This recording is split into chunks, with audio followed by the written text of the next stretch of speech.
Hello and welcome back to Study Art History with me. I'm Nancy Spurlock, a 10-year self-taught artist. If you're interested in learning about my journey of how I became a self-taught artist, check out my video, How Art Saved My Life.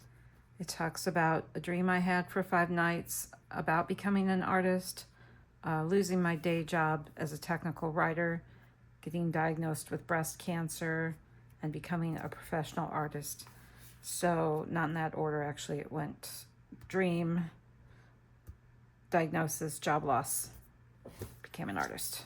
So it's one of my oldest videos. And if you're interested in anything that I'm studying, I just continuously study all the time. Different books, different things, humorous things, more academic type things, just a variety. I leave a Amazon link in my description to anything I'm talking about, so make sure you check that out. We're going to continue with isms today, understanding art. I'm currently on Classicism. Many Renaissance artists associated the Middle Ages with cultural decline and distanced themselves from it. Instead, they studied the arts of ancient Greece and Rome, whose achievements they aspired not only to emulate but to surpass. In this, they were typical of a general fascination with the value of classical Greece and Rome.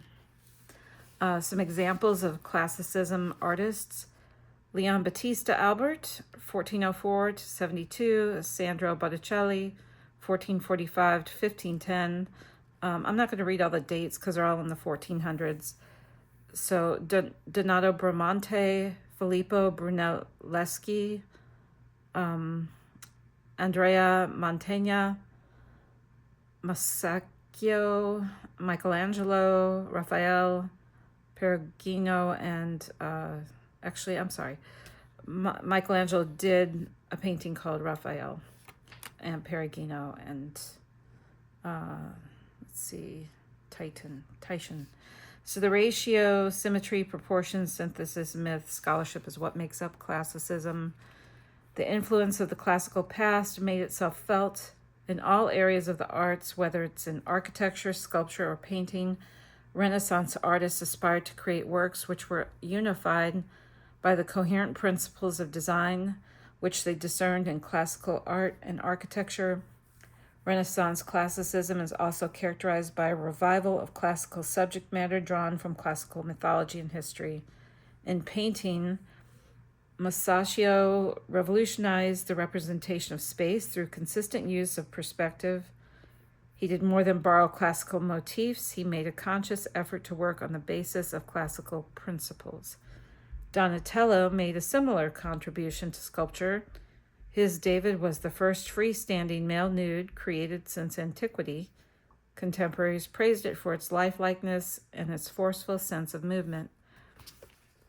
Although there is some dispute about which classical myth it actually represents, some think it's Mercury carrying the head of Argus. The most dramatic break with the medieval past was initially made by Renaissance architects, notably Brunelleschi and Alberti, who's abandoned Gothic architecture and reestablished a classical architectural vocabulary. They studied Italy's many surviving classical buildings and revived the principles of their construction. Rather than just imitating features of their style, Brunelleschi and Alberti designed their buildings on the basis of mathematical ratios with the aim of achieving a symmetrical, unified design. Many of their buildings were directly inspired or modeled on classical buildings. Bramante's Tempiato in Rome, 1502 to 11, was modeled on the Roman Temple of Hercules Victor. Another architect, Sebastiano Serlio, codified the principles of classical architecture so comprehensively that his work defined the standards of classical architecture for generations of architects. Bramante and Alberti helped revive the classical belief that nature, of which man is the highest expression, is governed by rational laws which we can understand and apply to our own creations. So this is the School of Athens. Pretty impressive because it was done in 1510 to 1511. stanza della Signatura Raffaella Sanzio called Raphael. Raphael decorated this room with a representation of the school of Athens, which was founded by the classical philosophers Plato and Aristotle and closed by the church in AD 529. The school of Athens was the most important center of philosophy in the classical world. Raphael's work is highly complex synthesis of classical philosophy and Christian theology, and it is considered to be one of his greatest masterpieces.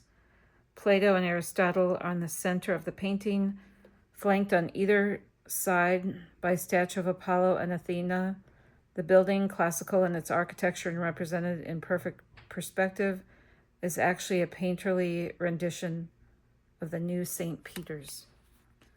Other works in Rome, Delivery of the Keys, the Tempiato Galati, equestrian statue of Marcus Aurelius. Naturalism, perspective, illusionism, secularism, humanism, monumentalism, academicism, neoclassicism, cubism. That's a lot of isms. International Gothism, Dadaism, Surrealism. So tomorrow we're going to talk about, or the next video will be about secularism. So that's for the ism books. And then next I've been reading this funny one, Friends to Keep in Art and Life. It's just where they take classic paintings and they put modern sayings to them, and sometimes they're pretty raunchy, so I have to censor them. So we'll see what we're getting today. I live in Vegas, so we're going to roll the dice. On page 50, I'm going to read first. It's going to be Luncheon with Figures in Masquerade Dress. That was painted by Jean-Francois Detroit. It's at the Detroit Institute of Arts. And number 51, The Appeal, Titian, Detroit Institute of Arts.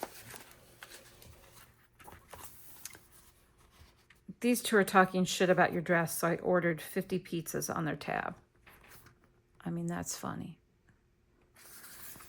Let me handle this creep. You just got your nails done. I mean, that could be what was happening back then. So, and next will be those.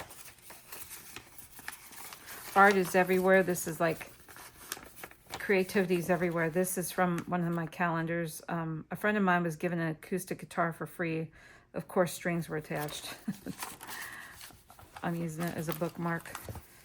So that's isms and Friends to Keep in Art and Life, humor. And then now this is just a little simple book, Art Is. This is the Metropolitan Museum of Art book I've been reading. Art is Found. This is called God by Baroness Elsa von Freytag, Loringhoven, and Morton Schomburg. And that is a gelatin silver print. And it's with Alicia Whitley's collection, the Alicia Whitley Fund. Art is simple.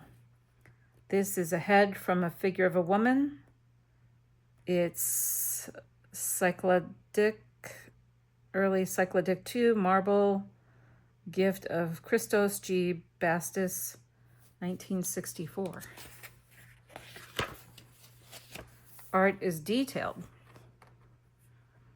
La Balle Shoes, Paul Poiret, French, 1879 to 1944, made by André Perugia, French, silk glass leather.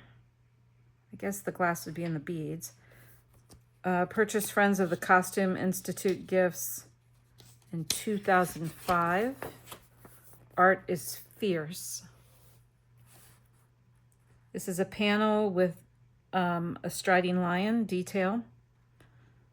Mesopotamia, Babylon, Neo-Babylonian period, glazed brick. The Fletcher Fund owns this. They purchased that in 1931. And last one, Art is Tender. Look how different and tiny and strange, yet very realistic, yet disproportioned. Madonna and Child, Duccio di Buonasegna, Italian, Siena, Temper and Gold on Wood, Purchase Rogers Fund, Walter and Lenore Annenberg, the Annenberg Foundation. And so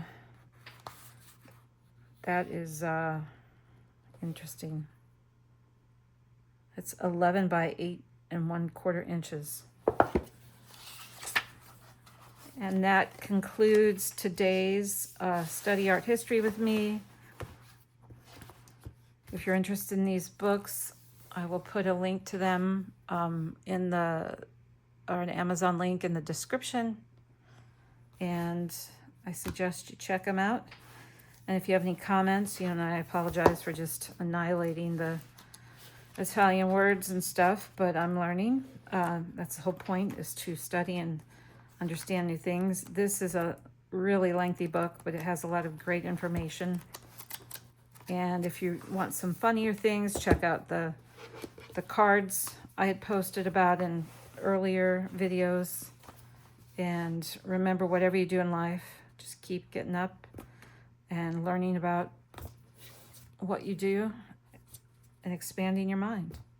All right, everybody, have a good night. Bye.